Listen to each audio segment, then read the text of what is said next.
¿Alguna vez te has detenido a pensar en esos gigantes de metal que pilotan nuestros héroes?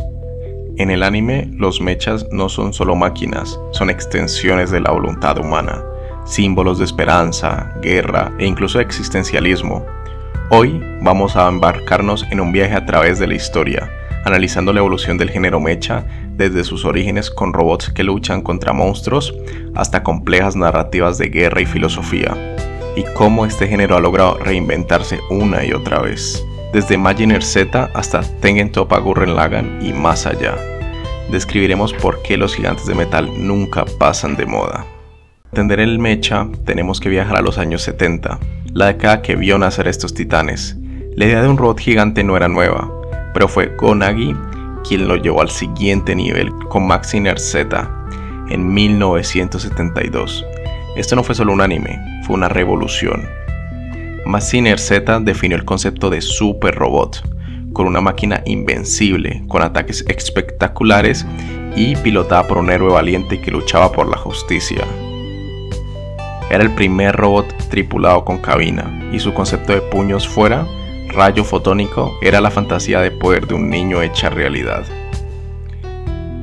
Continuaron con esta fórmula expandiendo el universo y consolidando la idea del superrobot como protector de la Tierra contra amenazas alienígenas o monstruos. Estos animes eran los juguetes más deseados, las series más vistas y crearon el molde para lo que la gente esperaba de un robot gigante. Pero el género no tardaría en madurar. A finales de los 70 apareció la nueva visión que cambiaría el panorama para siempre, Mobile Suit Gundam. Este anime introdujo el concepto de real robot. Aquí, los mechas no eran seres mágicos, sino armas de guerras producidas en masa, con recursos limitados, fallos mecánicos y pilotos que eran soldados o civiles atrapados en medio de un conflicto.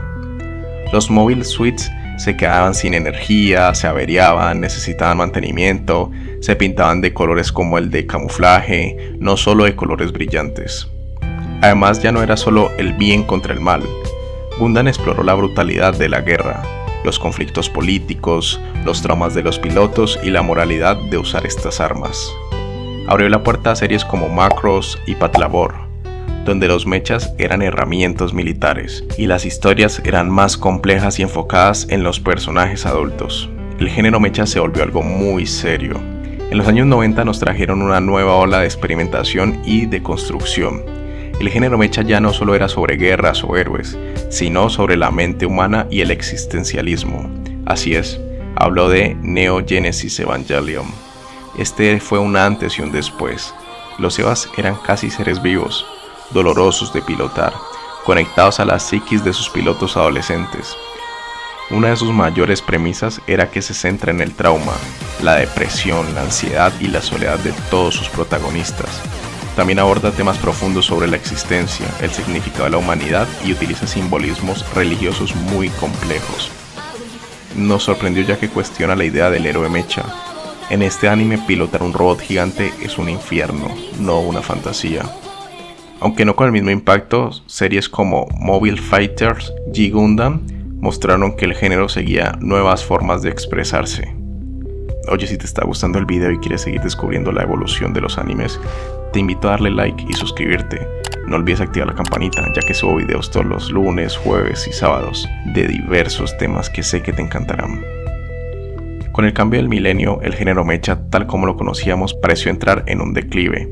Otros géneros como el isekai o las batallas shonen comenzaron a dominar. Los costos de animación de los mechas son altos y las historias se volvieron más difíciles de vender a una nueva generación. Sin embargo, no todo estaba perdido. Fue en esta época donde surgió una serie que, lejos de rendirse, gritó a los cuatro vientos que el mecha seguía vivo y podía ser más épico que nunca. Así es, hablo de Tengen Toppa Gurren Lagann, una revitalización explosiva. Recoge el espíritu de los mechas clásicos y lo lleva al extremo, más grande, más ruidoso y más apasionado, en donde la voluntad de superar los límites, la evolución humana, la fe en uno mismo y en los compañeros son la clave. ¿Quién pensaría en robots lanzando galaxias y que se vuelven más grandes que el universo? Es una oda a la exageración. Vamos a pasar con Code Geass. Aunque no es un anime de mecha puro en el sentido tradicional, sus Nightmare Frames y las estrategias militares con mechas lo convirtieron en un éxito que demostró que podían contar historias complejas y populares con robots. El dilema moral de Lelouch y la guerra contra Britania son el centro de la trama. Hoy el género mecha quizás no domine las pantallas como antes, pero sigue vivo y coleando. Estudios como Sunrise continúan produciendo nuevas iteraciones y otras series buscan un nuevo enfoque. Mobile Suit Gundam: The Witch from Mercury demuestra que Gundam puede atraer a nuevas generaciones con una protagonista femenina, una trama más ligera al inicio y temas sociales relevantes. Rescata el espíritu de los super robots con estilos modernos y mucha nostalgia. El cine sigue dando espacios al mecha con producciones que buscan espectacularidad visual. Tenemos como ejemplo a Titanes del Pacífico, que es exactamente de lo que hemos hablado en este video. Pero también hay sutiles como Avatar. No es solo enfocado a los mechas, pero están y son una parte muy épica de la película. O Mecha Godzilla, en donde nos dan lo que nos encanta, robots peleando contra monstruos. En conclusión, desde la simple pero poderosa justicia de Mazinger Z, pasando por la brutal realidad de la guerra de Gundam, la introspección existencial de Evangelion, hasta la desmesurada ambición de Gurren Lagann, el género mecha ha demostrado ser uno de los más resilientes y versátiles del anime. Siempre encontrará una forma de reflejar nuestra esperanza, nuestros miedos y nuestra capacidad de construir máquinas que son más que metal, son un espejo de nuestra propia humanidad. ¿Y tú? ¿Cuál es tu mecha favorito? Si quieres que analice la evolución de otro género o un anime en particular, déjamelo en los comentarios, estaré feliz de leerte. Nacimos en el mundo equivocado. ¡Ah!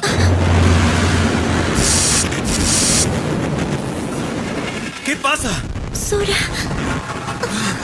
Yo también pienso igual que ustedes. El Isekai no es solo un género, es la fantasía de escape más grande de nuestra generación. Pero estos mundos de reencarnaciones, magia y poderes de trampa no nació de la noche a la mañana. Es el resultado de una evolución fascinante que va desde una puerta mágica hasta el concepto más absurdo que te puedas imaginar. Hoy vamos a recorrer la historia de cómo el Isekai nos dominó. Para empezar, ¿qué significa Isekai? Literalmente significa otro mundo. Es una premisa donde el personaje es transportado, invocado o reencarnado de su mundo normal a un universo diferente, casi siempre de fantasía. Con esta simple idea, el anime construyó un imperio. Empecemos con la Era 1.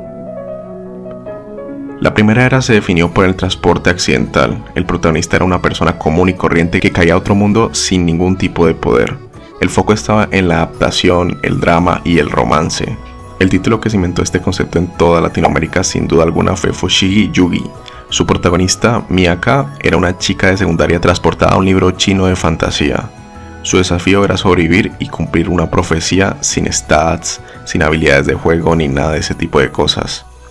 Junto a este clásico tenemos a Inuyasha. Su protagonista, Aome, viajaba al Japón feudal a través de un pozo, mezclando la fantasía, la acción y el romance de una manera que marcó a toda una generación. Otras series claves fueron Magic Knight y Vision of Scaflowne, que combinaron la fantasía y el mecha con viajes dimensionales. Continuemos con la Era 2. Con el auge de los MMORPGs, el Isekai cambió de un mundo de fantasía genérico a un mundo que parecía un videojuego. El protagonista era invocado o quedaba atrapado en él. Esta era se trata de aprender las reglas del juego o morir en el intento. La serie que más masificó este concepto a nivel global y lo convirtió en un fenómeno fue Sword Art Online o SAO. Con una premisa de vida o muerte dentro de un mundo virtual, SAO demostró el potencial comercial del Isekai de videojuegos y creó la plantilla para todo lo que vino después.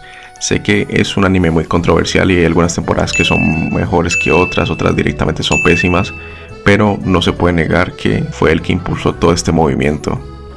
Otras obras icónicas de esta etapa fueron Zero no Tsukaima, que consolidó el topo de la invocación de un otaku a un mundo de magia, y Lock Horizon, que demostró que el Isekai podía ser complejo y estratégico, centrándose en la política y economía del mundo. Un segundo, no necesitas ser transportado a otro mundo para ver mis videos y ser parte de esta comunidad. Si te gusta este tipo de contenido, solo tienes que darle al botón de suscribirte y activar la campanita. Subo videos profundos como este todos los lunes, jueves y sábados. Ahora sí, regresemos. Continuamos con la Era 3. Aquí la narrativa explota. El Isekai ya no se trata de ser atrapado, sino de reencarnar con habilidades de trampa muy OPs. El objetivo ya no es sobrevivir, sino dominar o vivir una vida muy cómoda. El mejor ejemplo del Isekai que abraza el poder de la dominación es Overlord. Nos mostró una visión única donde el protagonista se convierte en un antihéroe súper poderoso, que no tiene piedad con nadie. Sin embargo, no podemos hablar de esta era sin mencionar su contraparte, Red Zero. ¿Por qué pienso que es su contraparte? Porque Re:Zero me pareció crucial en el tema de los poderes OP, ya que lo castigaba por ser muy poderoso. ¿A qué me refiero? El protagonista Subaru recibe el poder de regresar de la muerte, pero sufre un tormento psicológico y físico cada vez que muere, lo cual contrasta perfecto con el poder sin límites que tienen en Overlord sin una consecuencia aparente.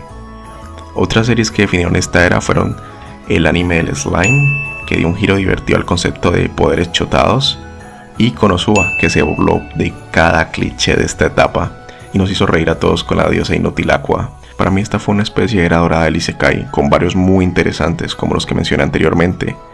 También podemos mencionar a Saga of Tenya the Evil o No Game No Life, los cuales nos dieron premisas muy interesantes. Un pequeño consejo: si no has visto No Game No Life, no vayas a verla. Parece que es más probable que adapten el final de Hunter x Hunter que su continuación. Pero si ya la viste, aquí tienes a alguien que está esperando una segunda temporada tantos años como tú. Vamos con la era 4. El Isekai se ha convertido en un género de nicho dentro del nicho, con 3 caminos principales: de construcción, lo absurdo y el viaje inverso.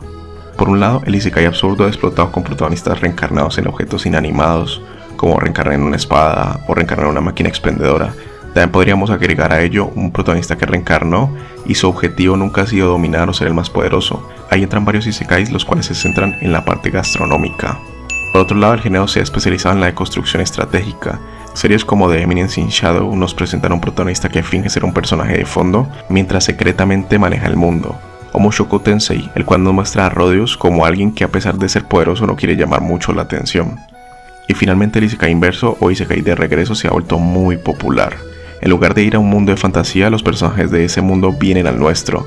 El rey demonio que sirve hamburguesas, por ejemplo, en The Devil is a Part-Timer, es un gran pionero de esto, pero el concepto se ha revitalizado con animes como Mi tío de otro mundo o Level 1 Demon Lord and One Room Hero.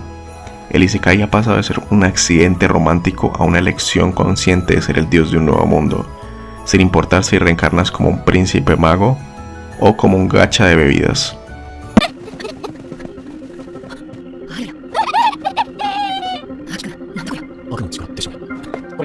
Alto, esto no es terror. El anime nos ha engañado. Hoy vamos a viajar por la mente más oscura, desde el terror filosófico que te obligó a pensar hasta la locura gore que te hacía voltear la cara de la pantalla. Vamos a desmantelar la evolución del terror y responder a la pregunta que todos evitan. ¿Hemos pasado de la genialidad de Monster a la decadencia de la sobreexplotación?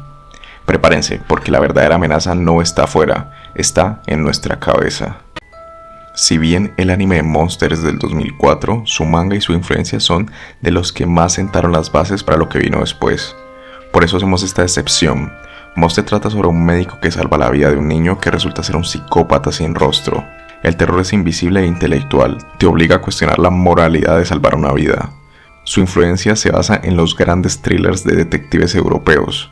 Cualquier obra de esta evolución podría tener un video por sí sola, ya que son profundas, pero deberé mencionarlas de forma muy breve, espero que entiendan. Y ahora sí, no podemos hablar de terror psicológico de antes de los 2000 sin mencionar a Perfect Blue de 1997 y Serial Experiment Lain de 1998. Aquí el terror es la paranoia y la identidad rota. Perfect Blue muestra la pesadilla de una idol que pierde su mente por la presión social. Y Experiment Lain nos aterra con la idea de tecnología y la fusión de la mente con el mundo digital. Son obras que si bien no se caracterizan por tener una imagen muy pulida, su construcción psicológica es absolutamente una obra de arte. Si no lo has visto, aprovecha este mes para ponerte al día con ellas. Aquí el terror se vuelve extremo, estético y emocional. El boom de la subcultura gótica y emo se refleja en la pantalla. Eflien del 2004 es uno de los grandes pioneros que la mayoría vio quizás en una edad muy temprana. Nos presentó a Lucy como una chica violenta y rota. La serie nos impactó porque fue el primero en usar el gore como símbolo de trauma infantil. El terror es la venganza por el dolor sufrido. Y mi pregunta es, ¿te horrorizó o te hizo feliz lo que le hizo Lucy a esos niños por la venganza del perro? También en ese año nos encontramos con joyas como Paranoid Agent del 2004. Este anime nos atrapó porque nos mostraba cómo la presión de la vida moderna se manifiesta en un atacante que alivia temporalmente el estrés colectivo. El terror de esta serie es la paranoia masiva en la ciudad. O un clásico para todos nosotros, Death Note del 2006. Todos recuerdan el debate de Light, Este anime convirtió el duelo mental en un deporte. El terror reside en la arrogancia intelectual y el poder de decir quién vive y quién muere. Quizás muchos opinen que no debería estar acá, pero soy fiel creyente que es una inspiración para muchos artistas del terror, con sus momentos retorcidos y una banda sonora excelente. Y mi favorito personal de esta época, Donde las luciérnagas lloran, del 2006. Esto nos muestra un terror de revivir y una paranoia rural. Es una historia que parece tierna, pero se convierte en una pesadilla de locura social y repetición interminable. Desde la primera masacre te preguntas, ¿qué estoy viendo? ¿Y por qué todo sigue como si nada? Ahora vamos con Un puente, que son las obras del 2011, una generación que cerró el ciclo de boom gótico y abrió la puerta a la locura de la supervivencia. Series como Bloodseed del 2011, Deadman Wonderland del 2011 y Mirai Nikki nos bombardearon con mucho gore. Empecemos con Deadman. Nos metió en una prisión donde debías matar para poder sobrevivir, con habilidades muy extrañas. O Mirai Nikki, que nos dio a Yuno Gasai, la psicópata obsesiva por el amor de Yuki, que quería protegerlo a toda costa. Y Bloodseed fue una cascada de gore explícito. Cada capítulo en la actualidad tendría tanta censura que tu pantalla sería completamente blanca. El mensaje era claro: la inocencia ha muerto y la supervivencia se mide en violencia. Para un momento, soy nuevo en YouTube y crecer es muy difícil. Me ayudaría muchísimo que me dieras tu like y te suscribieras a mi canal. Tu like es la única forma que YouTube nos deje seguir explorando estas joyas. Subo video todos los lunes, jueves y sábados. Sé que no te decepcionaré. Continuemos. En esta época vemos un terror sistemático. Series como Psycho Pass del 2012, que son la amenaza de un futuro tecnológico, muestra la frialdad de un sistema que condena a la gente antes de que cometa un crimen. Y es donde te preguntas, si no se ha cometido, ¿sigue siendo un crimen? Pero si no lo evitas, ¿ahora eres un cómplice? O Eraser del 2016, el terror del viaje en el tiempo para cambiar un trauma. Este es un thriller que nos muestra el dolor de revivir una angustia, pero que nos hace pensar, ¿cambiarías algo si pudieras o crees que el pasado te hace lo que eres ahora? Tampoco podemos dejar de lado a Dead Paradise del 2015, un debate filosófico disfrazado. Los muertos son juzgados sin saberlo, te aterroriza la justicia fría de la evaluación de tu alma, y esos juegos que realizan parecen sacados de una mente muy retorcida, no tienen nada que envidiarle a Saw. Este género es impulsado por la acción, el gore y la presión psicológica constante en entornos muy controlados. En esta etapa que estamos, el género entra en una fase de sobresaturación o se transforma en un shonen de terror con reglas propias. Vemos animes como la colección de Junji Ito, que es un guiño al terror cósmico y grotesco, mostrando el arte del miedo. Pero personalmente no me dio mucho terror, más era algo como un poco incómodo de ver. No digo que sea malo, pero que si vas con la intención de tener miedo, quizás te decepcione un poco. Aunque si te gustó, déjame en los comentarios cuál fue tu historia favorita de esa colección. The Promised Neverland del 2019, el terror de la batalla de ingenio. La amenaza es la estructura social y la supervivencia depende de la mente, no de la fuerza. Pero no me preguntes por la segunda temporada, porque sé que eso nunca existió. También está Jujutsu Kaisen. Si bien es un shonen puro, su estética es puro terror. Muestra cómo el horror se ha normalizado e integrado en la acción principal, aunque te hace sentir que si ves un espíritu es mejor golpearlo que salir corriendo. Y Chainsaw Man del 2022, la tesis de la decadencia. El terror es tan común que se vuelve absurdo, cínico y existencial. Denji no tiene grandes dilemas. Podríamos decir que es puro gore sin ningún tipo de terror. Ahora sí, hemos recorrido las pesadillas de 4 décadas. La verdadera pregunta es, ¿preferimos la frialdad intelectual de Monster o la catarsis violenta de Jujutsu Kaisen? Déjame en los comentarios, te estaré leyendo. Hoy vamos a hablar de una evolución del anime por la cual ustedes votaron y ganaron. Pronto subiré una nueva publicación para que voten por el siguiente video. Estén atentos y les agradecería mucho los votos. La evolución del hentai, o también conocidos como los animes de cultura. Esto no se trata de listas, sino de un análisis. El anime de cultura es históricamente el laboratorio secreto donde la industria del anime experimenta con tecnología, rompe barreras artísticas y prueba nuevos animadores. Vamos a ver cómo este género pasó de ser un producto de VHS de bajo presupuesto a tener animaciones 4K que a veces superan a la de las series más vistas de todas.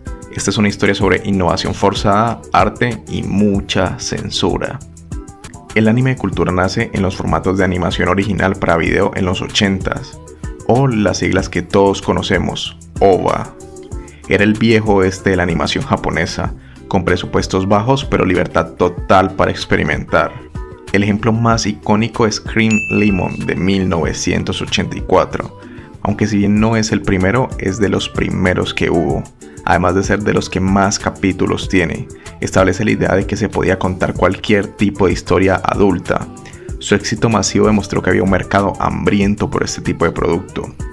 Ahora saltemos a los 90s. La censura japonesa se hizo más estricta con la representación explícita.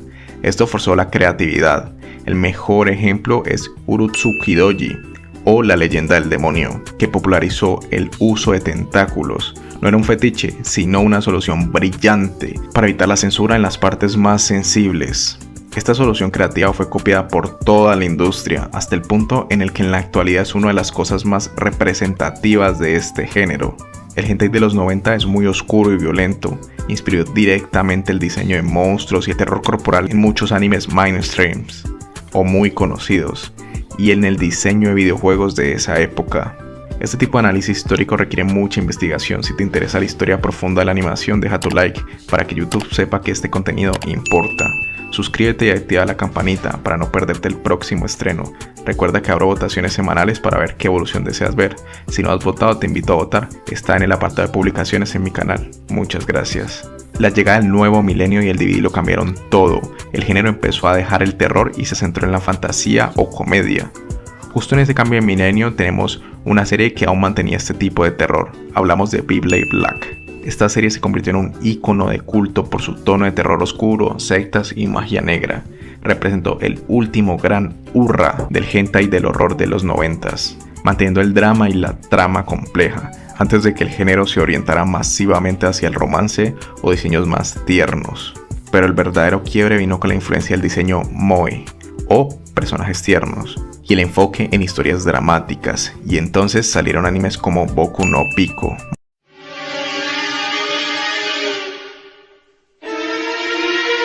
Más allá de su controversia que no discutiremos aquí, su importancia es que demostró que el género podía ser comercialmente exitoso, contando historias con un fuerte elemento dramático y emocional, no solo la acción.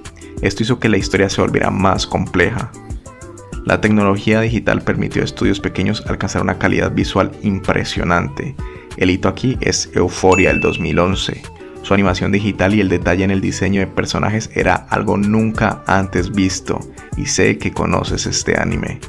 Fue el primer gran ejemplo de un hentai que se veía y se sentía como una producción de alto nivel, atrayendo animadores mainstreams. Este salto de calidad en el hentai de los 2010 presionó a los estudios mainstream a mejorar su propia animación digital, especialmente en el diseño de fondos y la iluminación. El hentai se convirtió en la escuela del entretenimiento de animadores jóvenes que querían dominar las nuevas herramientas. Hoy el hentai ha alcanzado su punto más alto en cuanto a calidad técnica, pero aquí es donde notamos una pérdida muy objetiva. Antes, en los 80s, 90s e inicios de década, el hentai usaba la trama como terror, fantasía, conspiración como el marco principal.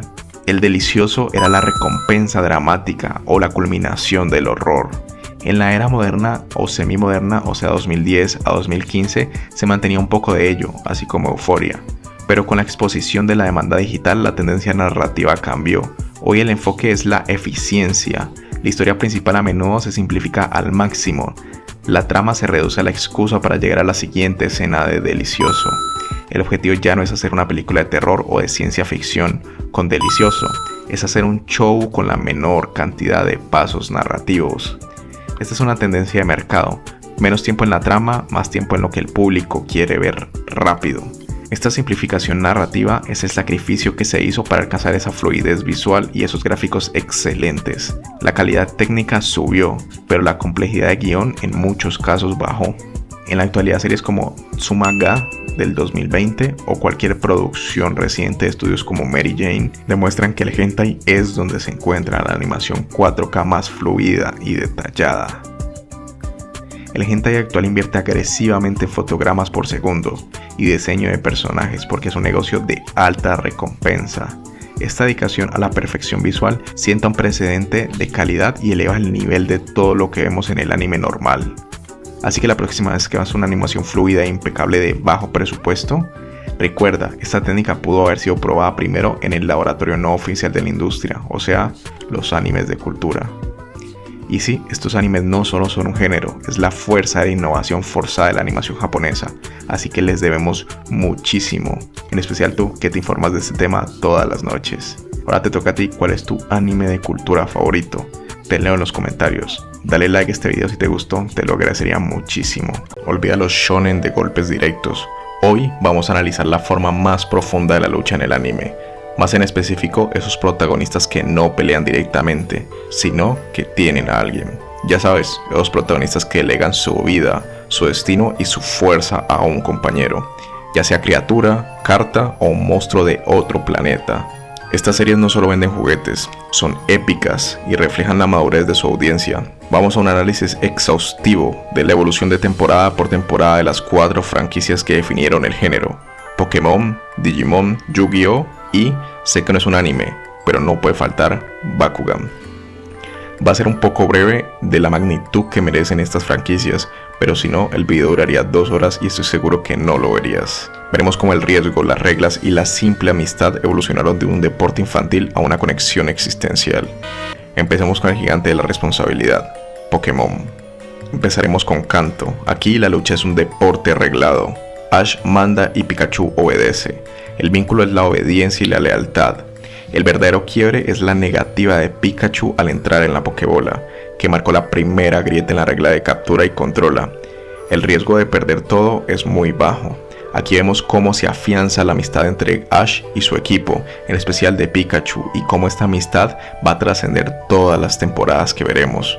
En esta temporada Ash es un simple novato, no tiene idea de cómo funciona el mundo, cuáles son las reglas, ni qué hacer. Pero de esta forma nosotros también nos involucramos más, ya que entendemos él cómo se siente porque nos sentimos exactamente igual. Seguimos con Yoto y Sinnoh. La lucha se vuelve más táctica. Ash comienza a usar estrategias complejas como el Counter Shield. La necesidad de la sincronización mental entre Ash y su equipo aumenta. Ya no basta la fuerza base, se requiere la experiencia del entrenador. Seguimos con Kalos. El gran salto es Ash y Greninja. El luchador ya no evoluciona por una piedra o por experiencia, sino por la sincronización emocional. El dolor de uno se siente en el otro. La lucha del compañero es ahora una extensión física y emocional del protagonista. Y vamos a notar cómo en varias franquicias usan esta parte para que conectemos más con el anime. Lo ven como una nueva innovación. Vamos ahora con Sol y Luna. En esta temporada se introduce el concepto de los movimientos Z. Se requiere que Ash realice poses físicas sincronizadas con su Pokémon. El protagonista se vuelve una parte corporalmente activa de la lucha. El vínculo se basa en esta temporada en la expresividad y la familia que ha hecho en Alola. En Pokémon podemos notar que la culminación de estos 25 años no es solo el poder de las nuevas evoluciones o de los Pokémon, sino la absoluta confianza en el equipo. Vemos como en cada temporada es lo primero que nos enfatizan. La confianza y el amor es todo en este anime. Cada derrota o cada victoria de Ash se sentía como nuestra. Lo que adoro de este anime es que podría ser tú el protagonista. Quizás por eso caló tanto en nosotros. Pasamos de ver a Ash como un niño inexperto que dependía de la suerte a un campeón mundial que canaliza su poder a través de un vínculo inquebrantable, y así se rompe el internet.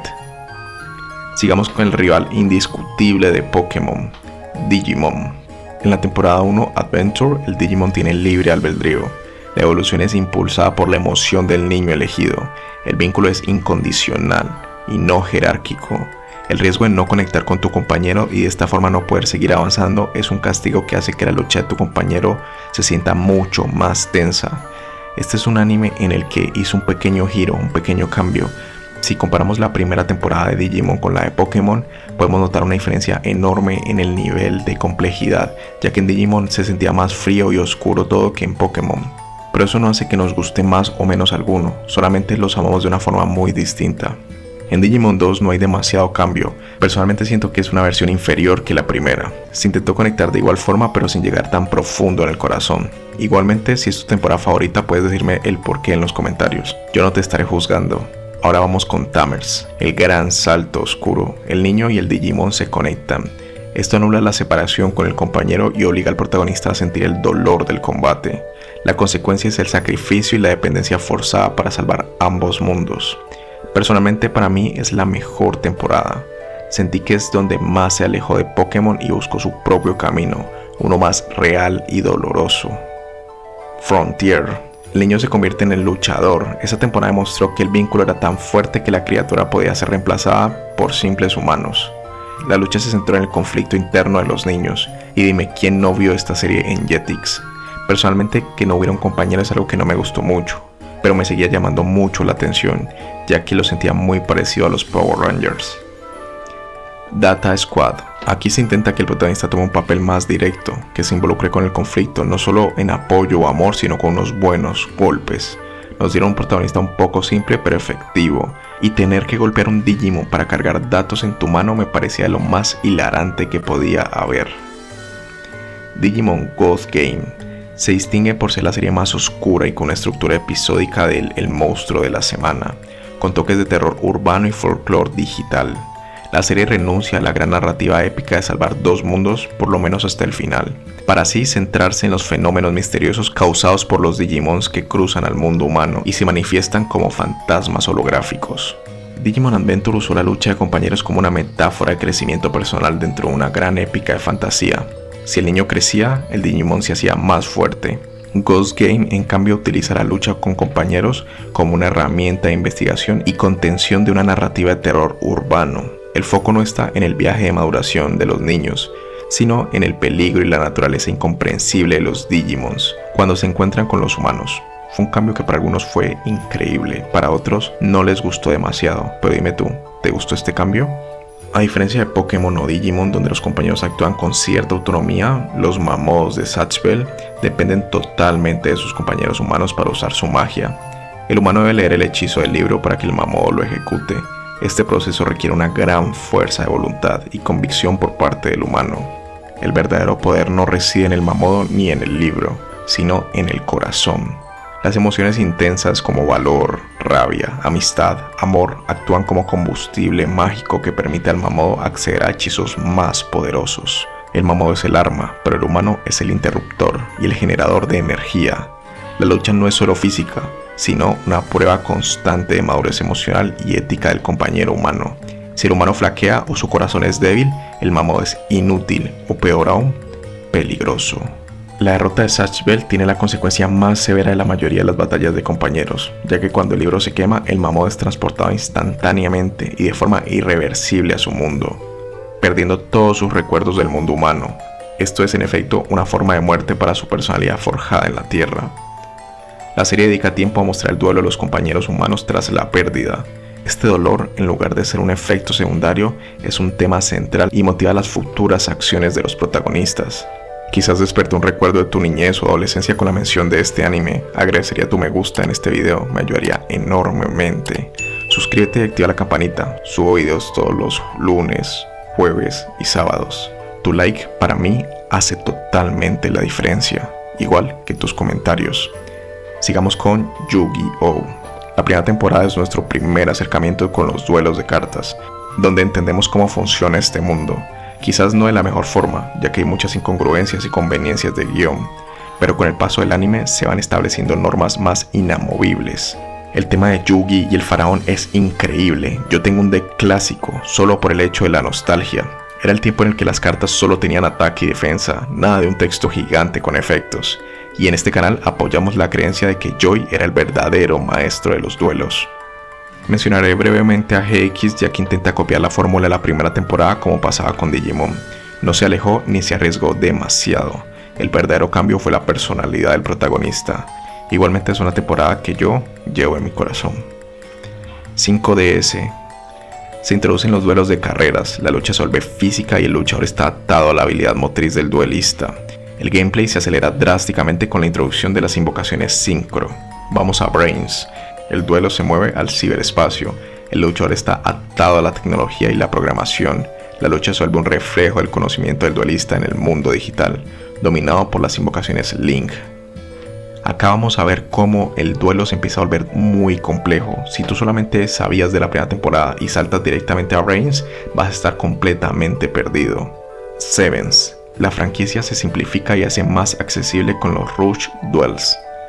Yu-Gi-Oh! Demuestra que la evolución no siempre es complejidad, sino reinventar la jugabilidad para las nuevas generaciones. El duelo cada vez se volvía más complejo, cada temporada agregaba más tipos de monstruos o invocaciones, o cambios en el tablero. Llegó a un punto donde quizás la gran parte del fandom se sentía saturada, por ello se buscó hacer las cosas un poco más simples, para así volver a una etapa donde no sentías que debías tener una maestría para entender qué estaba pasando en el tablero. Comenta si prefieres la forma simple de la primera o segunda temporada, o si para ti lo que añadieron fue lo que le dio carácter al anime y al juego de cartas. Ahora vamos con el último, Bakugan. Tuvo una influencia gigante en la evolución del género a nivel mundial. ¿Quién no tuvo o quiso tener Bakugans? Su éxito demostró la viabilidad de este género de pelean por ti. Sé que no es un anime, pero pertenecer a un nicho donde sientes que veías uno te daba la misma emoción, y en este canal nos encanta la nostalgia más que las reglas. En la primera temporada Battle Brawls, el luchador es una esfera que se transforma. La lucha es un juego de mesa que cobra vida. El vínculo se centra en la confianza en la criatura que sale de la esfera, muy similar a Yu-Gi-Oh!, con la diferencia de que hay una conexión más profunda con tu compañero. Nueva Vestroya, los protagonistas ya no son jugadores, son la población de un planeta. La lucha se vuelve una guerra de liberación. El vínculo es una alianza para salvar a una raza oprimida. Acá da un salto gigante. Dejan de ser chicos normales a subir el nivel de una forma enorme. Gundalian Invaders y Mechtanium, la lucha escala a una guerra intergaláctica. El Bakugan se vuelve un arma militar con Battle Gears y robots gigantes. El luchador debe ser ayudado con gadgets para poder competir con esta escala.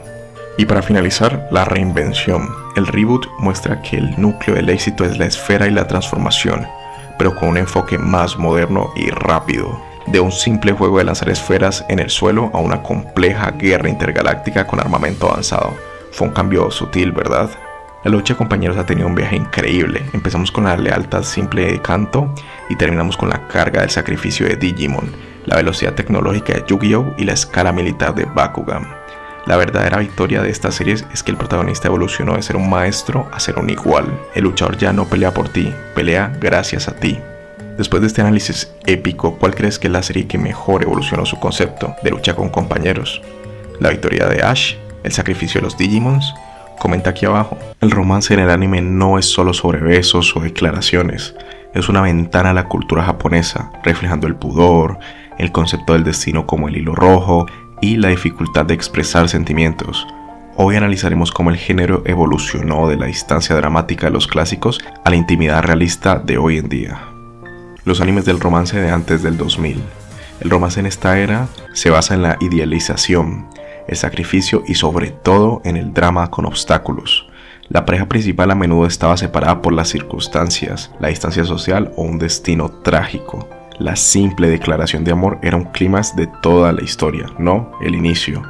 Rasgos dominantes como el triángulo amoroso intenso, héroes melancólicos y la sensación de que el amor es algo que debe ser ganado a través de la superación de grandes dificultades emocionales o externas. El mayor exponente de esta era es Video Girl Ai y la idealización femenina. Para definir bien esto, en la década de los 90 no podemos ignorar la influencia del género que mezclaba lo cotidiano con lo fantástico. ¿Pero de qué trataba Video Girl Ai? Consistía en que el protagonista Yota, un chico cuyo corazón estaba roto, renta un video mágico. De la pantalla sale una Video Girl que supuestamente lo ayudaría con su romance fallido, pero que accidentalmente se enamora de él. El valor analítico de esta obra es el epítome de la idealización femenina y la tensión no resuelta. Ai es literalmente una chica a medida para Yota. El drama no viene del conflicto externo, sino de la imposibilidad de su relación. Esta obra encapsula el concepto de los 90s. El amor es una fuerza externa y mágica que no puede ser controlada. Y la felicidad se encuentra en la tristeza de la despedida o en el encuentro de la persona correcta.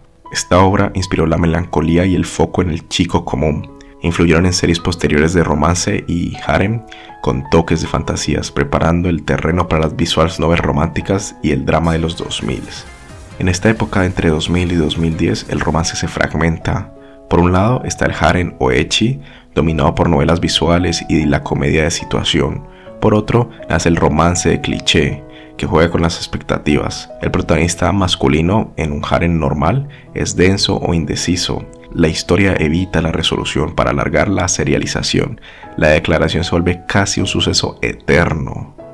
Eso es algo que muchas veces en la actualidad nos incomoda, ya que para nosotros cuando algo se extiende mucho tendemos a sentir que nos estamos saturando.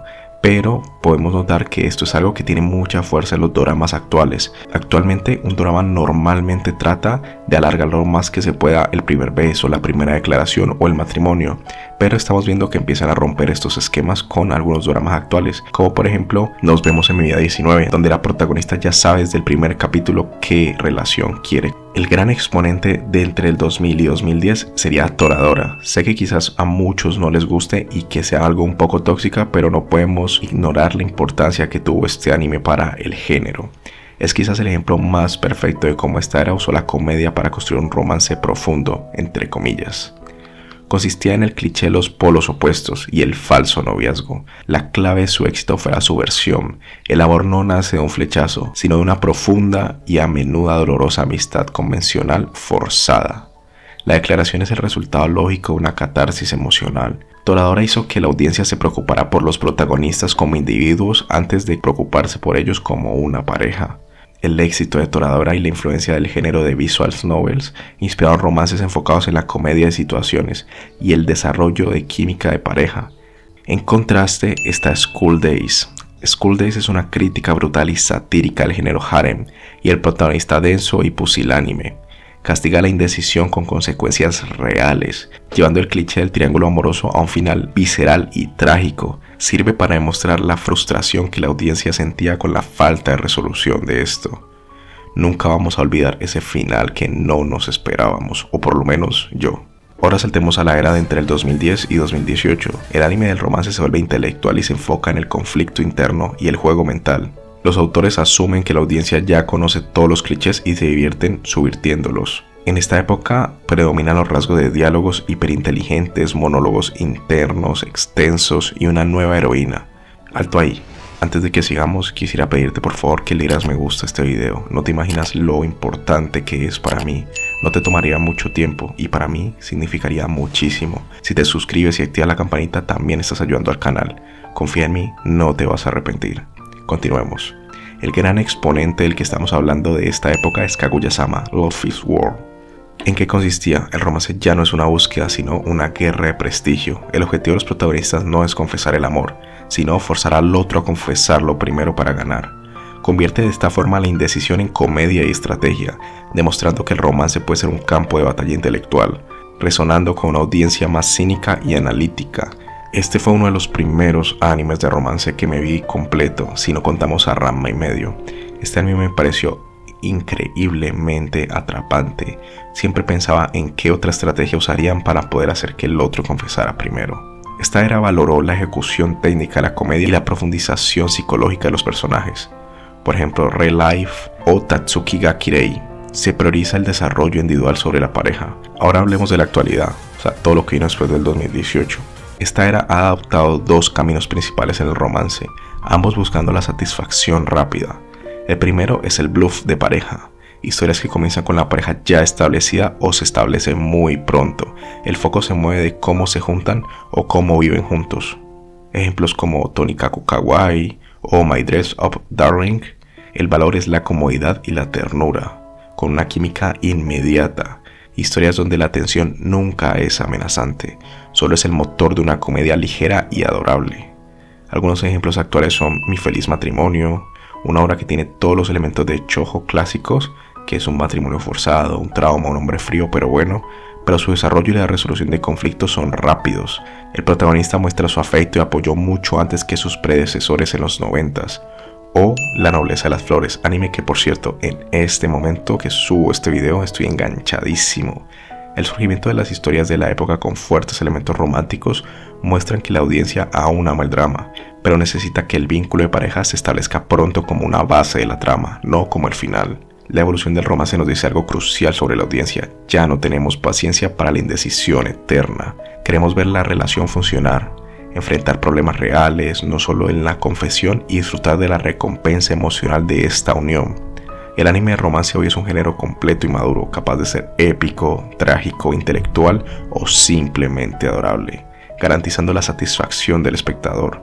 Era muy poco fan del romance hasta que vi que estaba implícito en todo lo que yo amaba, por ejemplo Ranma y medio, Inuyasha, entre otros animes como Yu Yu Hakusho, obras que adoro y que me fascinaban cuando estaba iniciando en este mundo. Y en todas está implícito el romance. Si lo vemos desde un lado, es una obra de romance con un poco de pelea. Ahora sí, dime, de todas las eras que analizamos, ¿qué obra de romance te hizo sentir más dolor por la pareja y cuál te dio más felicidad inmediata? Déjamelo en los comentarios, te estaré leyendo. Hay batallas que destruyen montañas y hay batallas que destruyen el alma. Pero hoy no hablaremos de energía, poderes o milagros. Hoy hablaremos del puño real, del golpe que duele, del cuerpo que sangra y del corazón que decide seguir. Este es el camino del luchador humano. Esta es la evolución del anime de pelea. Aquí en este video no incluiremos a Dragon Ball, porque cuando puedes destruir mundos, la pelea deja de ser una pelea. Y tampoco está Record of Ragnarok, porque cuando los dioses intervienen, las cosas se salen de la comprensión humana.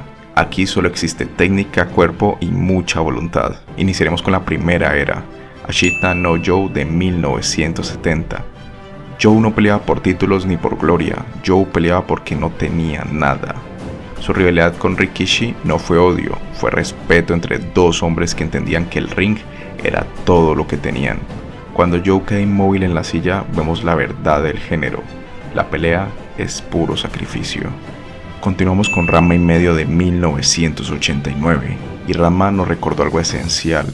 La pelea también puede ser vida, caos, orgullo, humor y crecimiento. No todos los golpes son tragedia, a veces es parte de aprender quién eres. Cerraremos esta época inicial con Street Fighter de 1994. Ryu no busca vencer al mundo, busca vencer la oscuridad dentro de sí mismo. Cada combate era reflexión, disciplina y el nacimiento del guerrero solitario.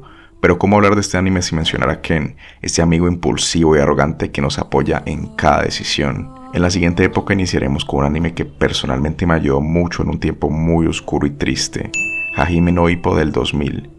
Ippo no nació fuerte, nació con mucho miedo, con mucha inseguridad, y su entrenamiento no es épico, es repetición silenciosa, dolor que no se muestra, horas sin aplausos.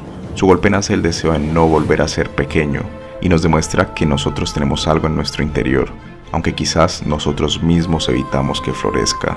Vamos ahora con Nikki Tausen del 2003. Aquí la pelea se vuelve espectáculo, la violencia se estiliza, la batalla es también imagen, el combate ya no es tragedia, es estética, con un estilo más realista, ya que es normal que una chica que pelea con una ropa reveladora deje todo al aire. Pero tú y yo sabemos que no querían esto en realidad, sino atraer al público con grandes argumentos, si sabes a qué me refiero. Vamos ahora con Kenichi, el discípulo más fuerte del 2006. Kenichi representa al que no tiene talento, pero tiene algo más importante, decisión. La fuerza que no viene del cuerpo, sino de la voluntad. Como solo te hace falta tener a alguien a quien quieras defender. Un dato curioso es que mi maestro favorito era Apachai Opachai, que era una mezcla entre alguien inocente y macabro al mismo tiempo. Alto ahí, si adoras el anime tanto como yo, ayúdame con tu like, significa mucho para mí. Suscríbete y activa la campanita para que no te pierdas mis videos o las votaciones para que tú elijas qué video haré yo. Continuemos. En la época semi-actual se volvió la era de la brutalidad. Iniciaremos con Baki. Acá tenemos una situación, ya que si bien Baki se estrenó hace mucho tiempo, en el 2001 para ser más exactos, no fue sino hasta que Netflix sacó su continuación que se volvió un fenómeno mundial. ¿No podemos escuchar esta canción?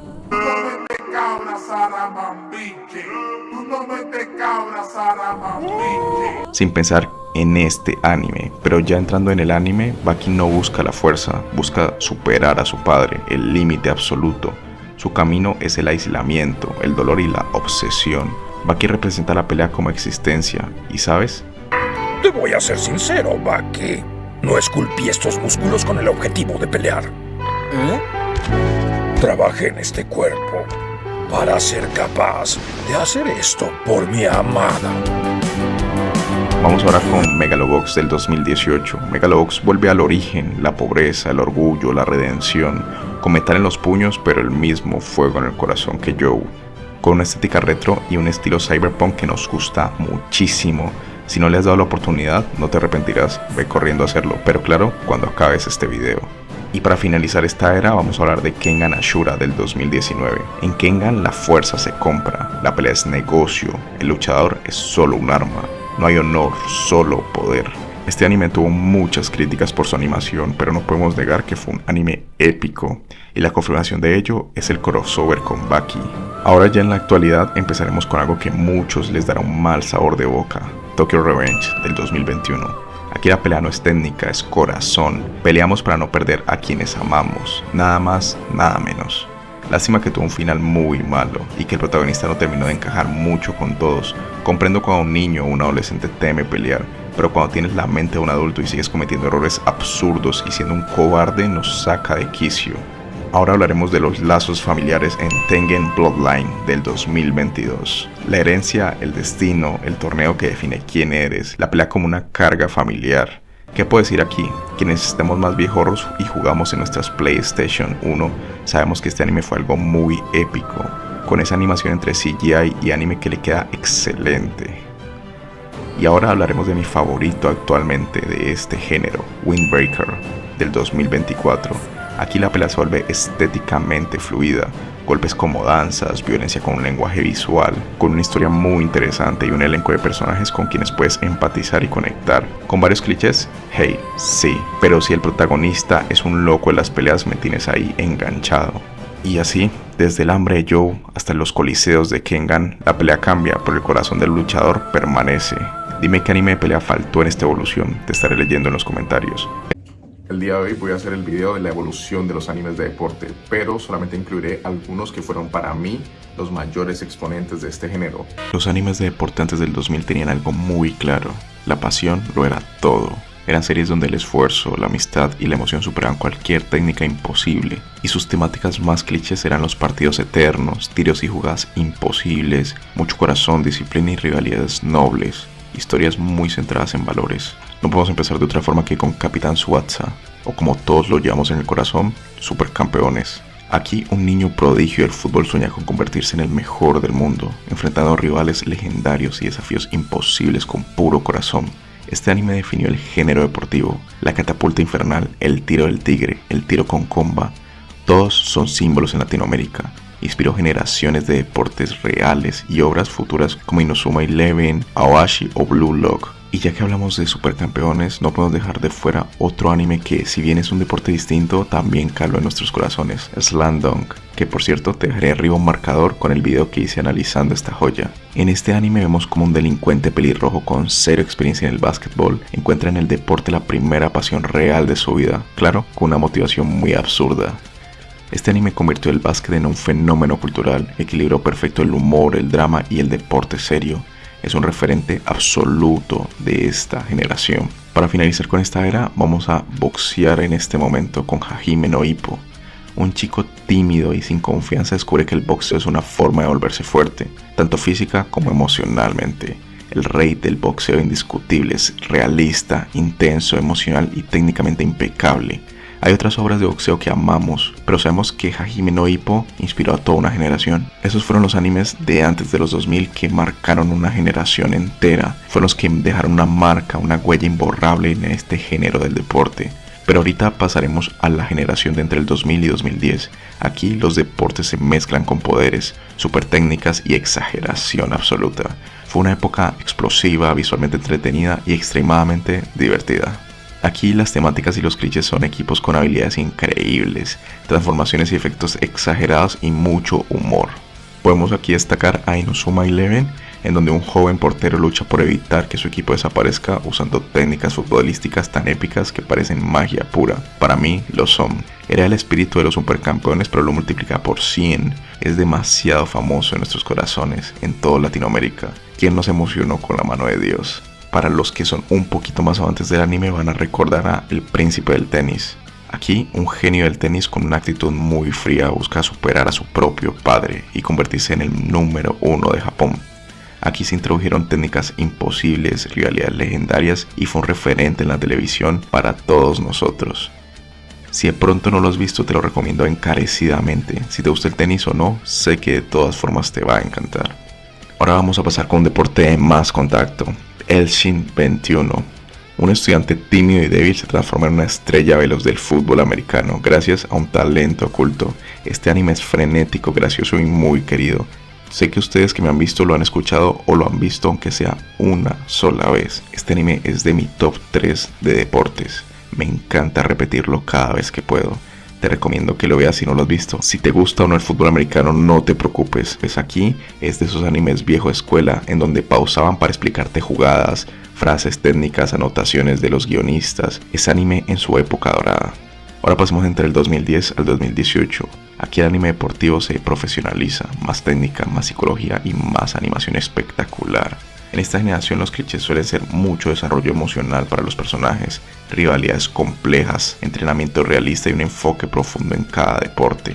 Podemos ver aquí a Kuroko no Basket, donde un equipo de básquet renace gracias a un jugador invisible, capaz de cambiar el ritmo de un juego sin que nadie lo note.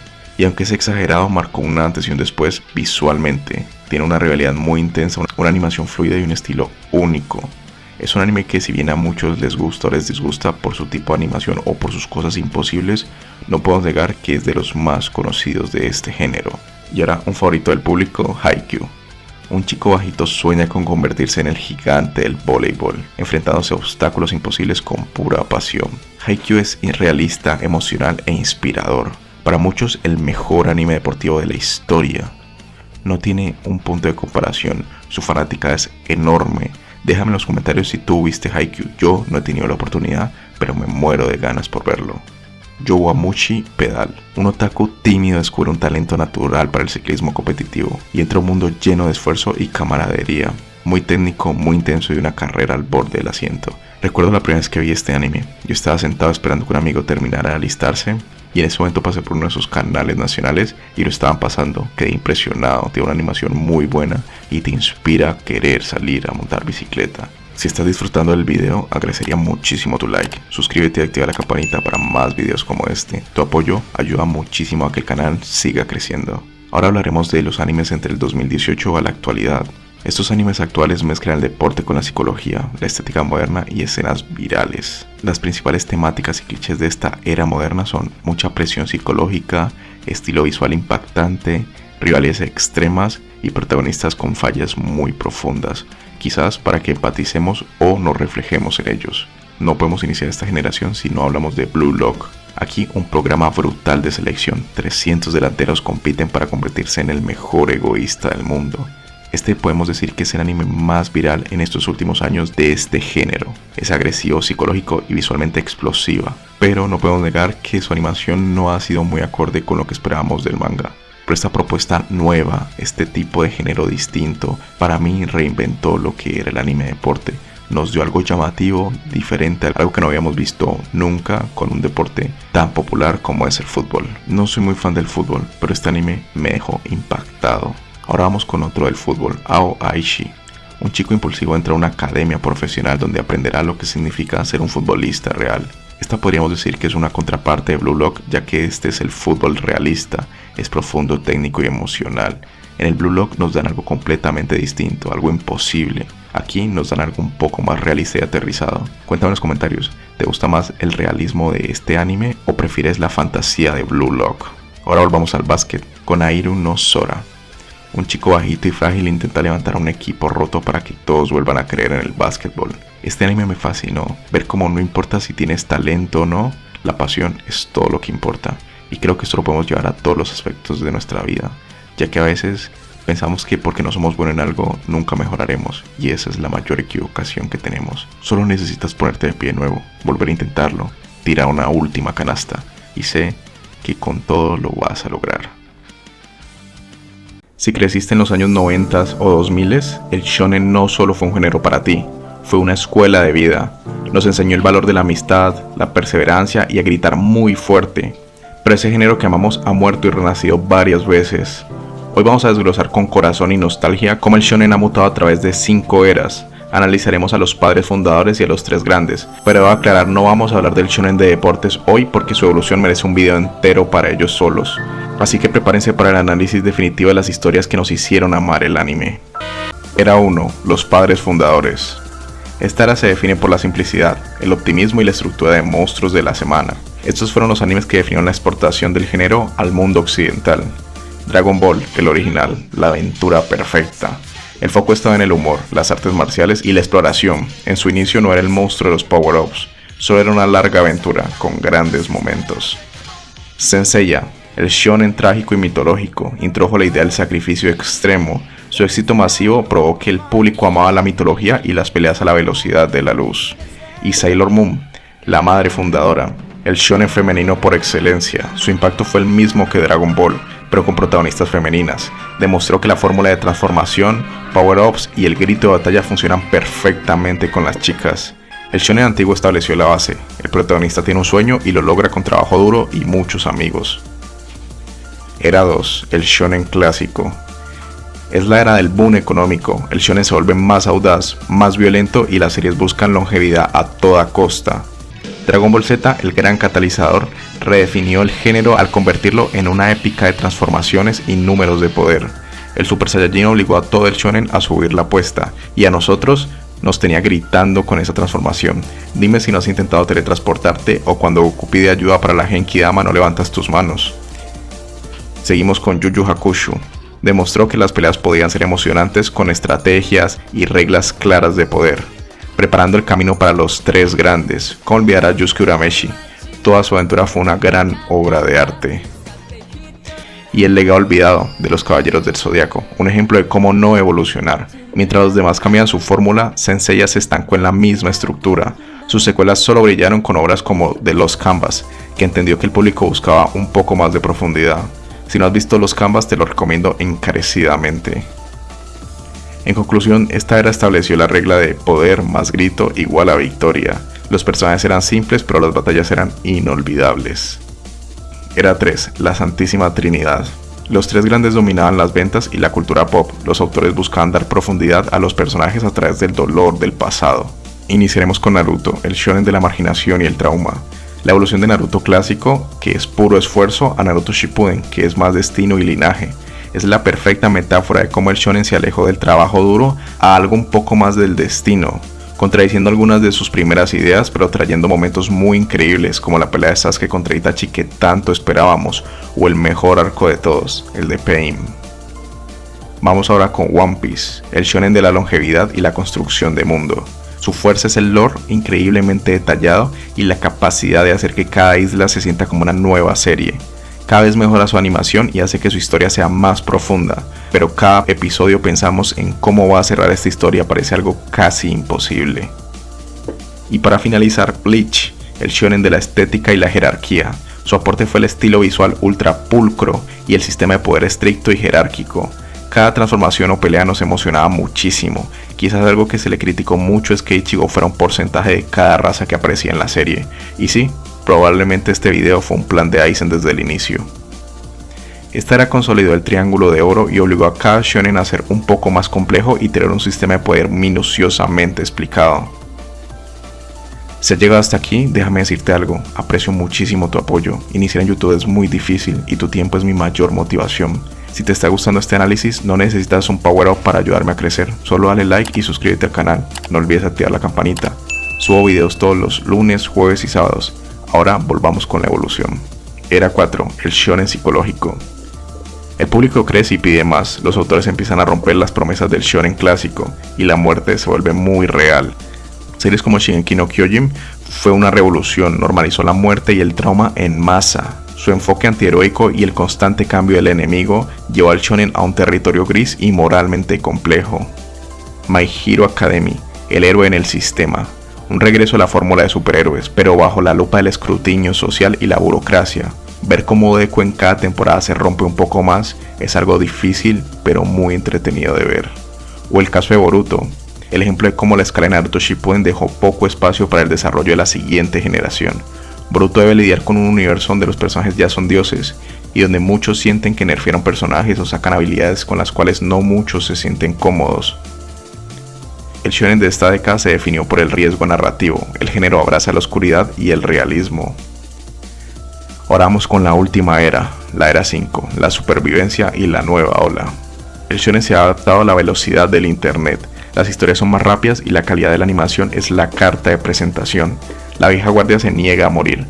One Piece sigue subiendo la apuesta con animaciones de infarto y revelaciones traumáticas. Dragon Ball Super intenta navegar la escala de poder cósmico. Y Bleach regresó con una animación espectacular para demostrar que puede competir contra los jóvenes. ¿Y cuáles son esos jóvenes con quienes compiten? Pues Jujutsu Kaisen, que es la fusión perfecta de shonen y terror, una animación brutal y estilizada que eleva las batallas a otro nivel. El sistema de maldiciones y el ambiente oscuro lo hacen un híbrido perfecto. También está Chainsaw Man, el shonen irreverente, irrumpe con su tono absurdo, simpleza de objetivos y violencia sin filtro. Demuestra que el shonen ya no necesita el clásico héroe con un gran sueño, solamente ambiciones egoístas. Y Dandadan, la experiencia máxima, la nueva frontera, comedia, romance, terror y ciencia ficción a una velocidad de lectura y animación vertiginosa. El shonen se siente liberado para ser extraño y experimental. Hay series aún más nuevas que están experimentando, como Gachiakuta, el shonen de la basura, o Touge Nanki, el shonen de la sangre, que usan diseños audaces y temas sociales. Estas series prueban que aún hay espacio para la creatividad extrema fuera de las grandes franquicias. El shonen actual es más estilizado, más violento y más libre que nunca. Los viejos titanes luchan por seguir el ritmo mientras los jóvenes experimentan sin ningún tipo de temor. Pasamos de una simple aventura para buscar objetos mágicos a las batallas que pueden destruir la realidad. El shonen nos enseñó que la amistad y el esfuerzo son la clave, pero la evolución nos enseñó que ese camino está lleno de trauma, dolor y sacrificio. Ahora dime, ¿cuál de estas define mejor la perfección del shonen? ¿Eres de la vieja escuela que se quedó con Dragon Ball Z o valoras más la oscuridad y la complejidad de Jujutsu Kaisen? Te leo abajo. Espero te gustara el video. Si es así, regálame un like, suscríbete y activa la campanita para seguir creciendo esta linda comunidad de anime. Arriba te dejaré una lista de reproducción para que sigas viendo más de mi contenido. Y abajo en la descripción te dejaré mi Instagram para que tengas contacto más cercano conmigo. Yo soy Trillion TV y te deseo un excelente día. Si es que quieres ser tan bueno, si lo sueñas de verdad, inténtalo, empiézalo, seguro y veloz.